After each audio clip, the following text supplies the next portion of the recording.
ഹൃദയപൂർവം. നീ 9ാം ക്ലാസ് തുടങ്ങി എന്തിനാണ് ബസ്സിൽ വന്ന് തുടങ്ങിയതെന്ന് എനിക്കറിയാം. ഇപ്പോഴും നിന്റെ അമ്മയും അച്ഛനും നിന്നെ കൊണ്ടുപോകാൻ നിന്റെ ആങ്ങളമാരും കാറെടുത്ത് മുന്നിൽ നിൽക്കുമ്പോൾ ഞാൻ ബസ്സിൽ പോയിക്കോളാം, കൂട്ടുകാരികളുടെ ഒപ്പം പോകാനാണ് എന്ന് പറഞ്ഞ് ഞങ്ങളുടെ ഒപ്പം വരുമ്പോൾ തന്നെ അറിയാം നിന്റെ അസുഖം എന്താണെന്ന്.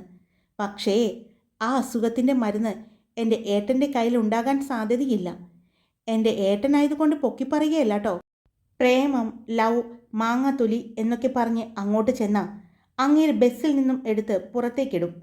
ഈ ബസ് തന്നെ കയറ്റിക്കൊല്ലും. അതുകൊണ്ട് പൊടിക്കടങ്ങുന്നതാണ് മോളെ നല്ലത്. മിത്ര പറഞ്ഞതും സിത്താര അവളെ നോക്കി ഒന്ന് ചിരിച്ചു.